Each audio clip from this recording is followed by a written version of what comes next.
Hello. I have very big news today, so to say.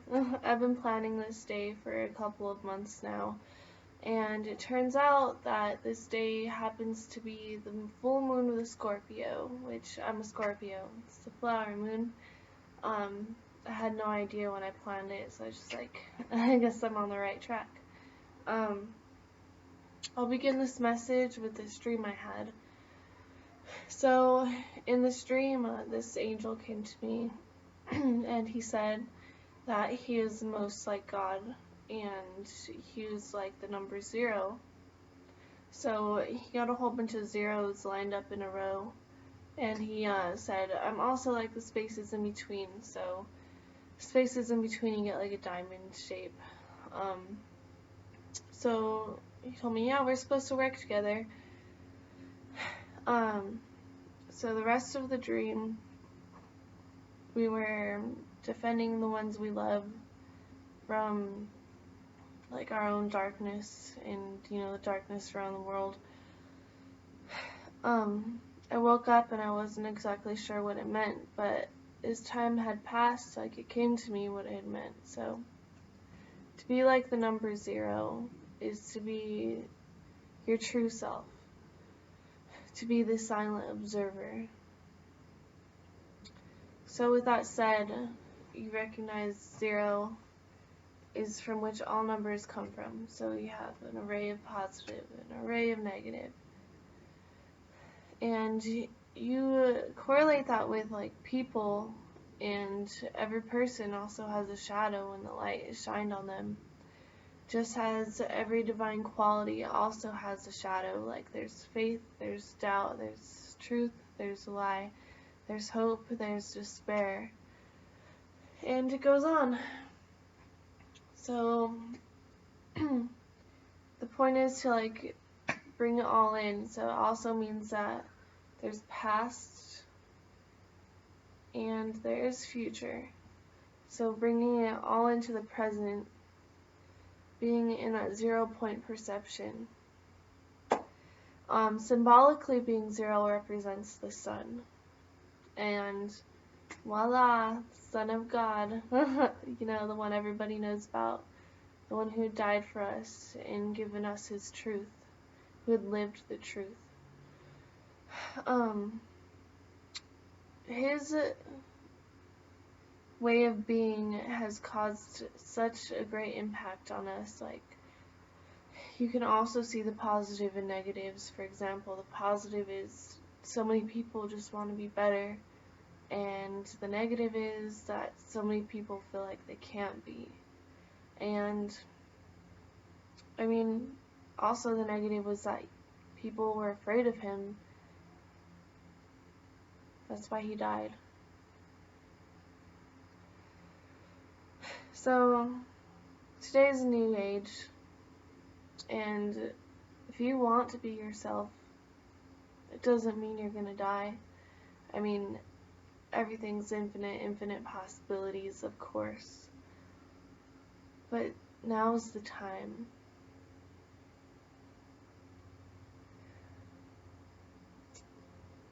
So, there's a few other things I'd like to say on that note.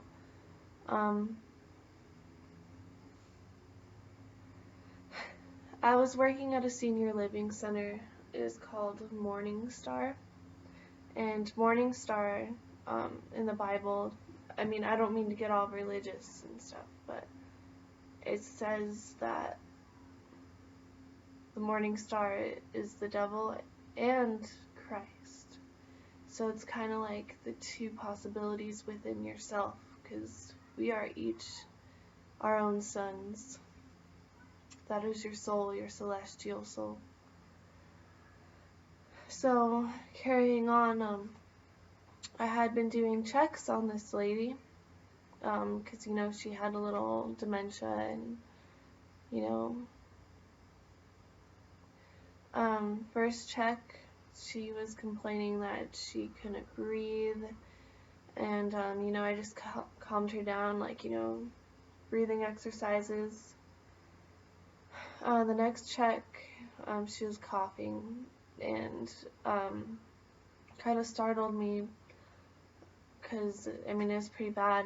And she blurted out, "Jesus is calling my name." And I was just like, huh? You know, like, I found out she was sleeping though, and I was like, that's interesting.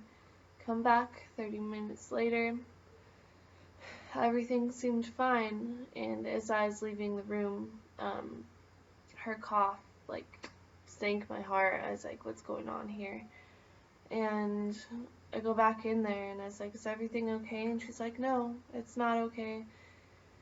And she was being very frantic, and she finally spit out, like, "Animal World," and I wasn't sure what she meant. I was just like, what do you mean? And she's like, today is the last day of the human world. So this very dark presence entered the room, and that is when I left. And it happened to be around the 4 o'clock checks, so I was checking each room, and the clocks in the rooms usually didn't sync up, but they all said 4:11. The next room, there were 3 birds, 3 decorative birds that I hadn't noticed before, and it like came to me like, oh, like, I've seen these 3 glowing birds in the sky that had combined into one, and think about it, that definitely represents the Trinity. So I got off of work, because I worked at night, by the way. I should have mentioned that. But the moon was blood red, so it was just very interesting. It didn't occur to me until a few months later to look up what the 4:11 meant, and I decided to look up Matthew. It's just what came to me, and it says how the devil left him, and then he was assisted by angels. So putting it all together, it's a calling to clear yourself, because the devil is in the ways we live, and that's the truth right there. So the devil's in the ways we live, as in, for some reason, we live by fear. There's, like, the people that we have given our power to, you can see that in our wars, it is of fear, of survival. But the way of consciousness is love. So, a few years ago, all of a sudden I was just walking around, and it occurred to me, like, maybe the return of Christ is the return of consciousness. And then about a week later, my friend sent me a link to this little YouTube channel. It's Spirit Science, and they said the same thing. So I was like, and how our thoughts, like, travel like that. Like, I'm not the only one waking up to this, which is great news. So, with that said, Christ being consciousness, Christ consciousness, who would the Antichrist be? I'm going to jump out on a limb and say that it is our government systems. Why? Because they use their technology to distract us. And by they are also us. So, seeing the world the way it is, with us being poisoned in our water, with this genetically modified organisms, with, you know, the whole Nikola Tesla thing, like, it's pretty far rooted. Like how we could have clean energy, but money got in the way. Recognize that all is innocence, and we've been living in fear for a very long time. Now is the time to be brave. It is time.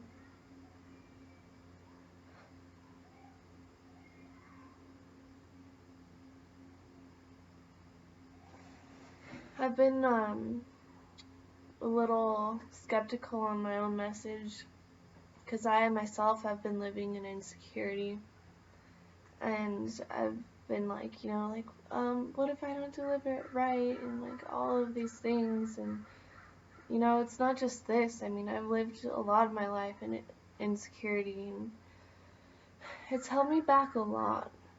So, I mean, I'm not afraid to admit that I have been.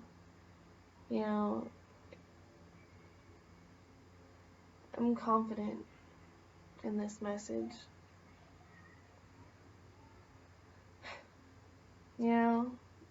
For the longest time, I just never even thought I was beautiful. And the same thing with everybody else. I didn't think a lot of people were, and it is definitely the conditioning of the world we're in. Like, I felt like I wasn't capable. Now I see that I can give myself to the world that I intend. And what might that be, you ask? Or not ask? I'm gonna say it anyway.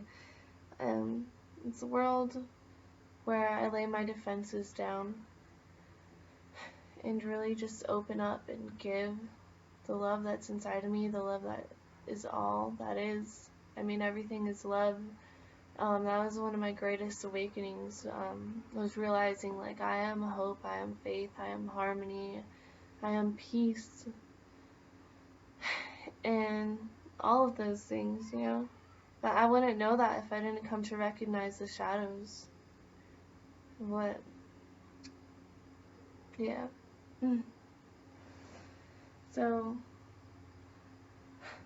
another great awakening of mine was when the Holy Spirit had flown through me, and the next day everything was just as one. There was no separation until I had an insecure thought and it fleeted. So our insecurities definitely get the better of us. They bring us to separation. Now is the time of the great unveiling.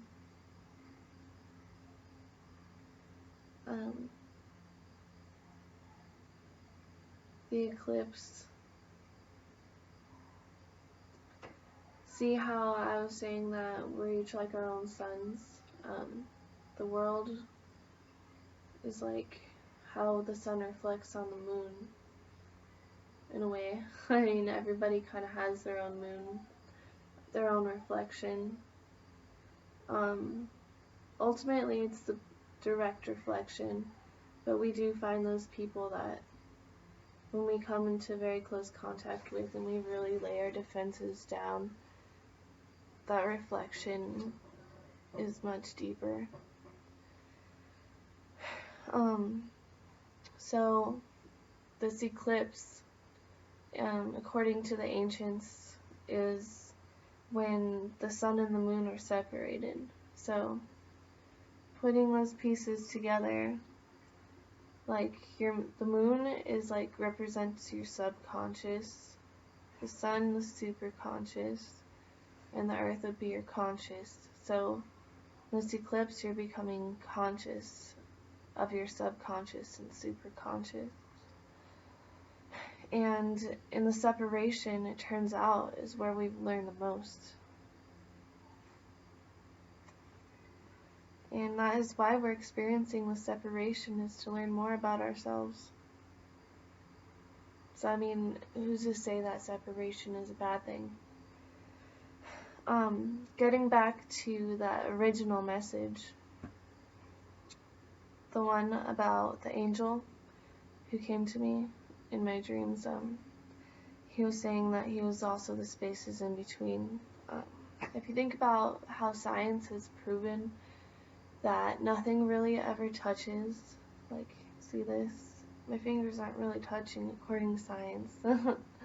If you think about it, that means that there is no difference between the touch of my fingertips and the people that I love and that I miss. And the same goes for there is no difference between us and the sun and the moon. It's the spaces in between that connect us, and on a paradoxical scale, they also separate us. It is very important to understand the paradox.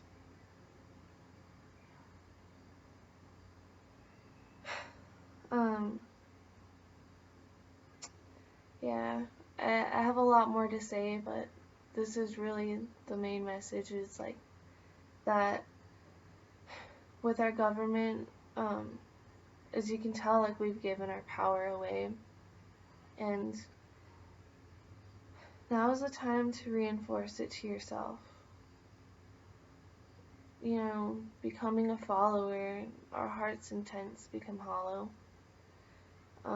You know, people, are you happy doing what you do? Do you find value in your day-to-day life?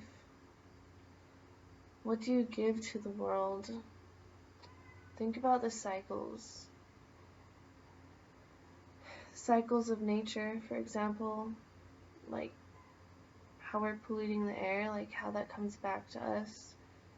Or like even the dish soap you use that goes into the water, like yeah, there's purification systems, but they can only do so much.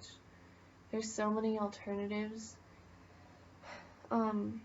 Inevitably the system we're in will fail. And now is the time to prepare for that. It's coming closer and closer, and we can't hide from it anymore. So now I encourage you to become your own leader. I encourage you to find a way to become self-sustainable. You know, get solar panels, grow your own food, anything. There's so many ways. And remember who you are. Thank you.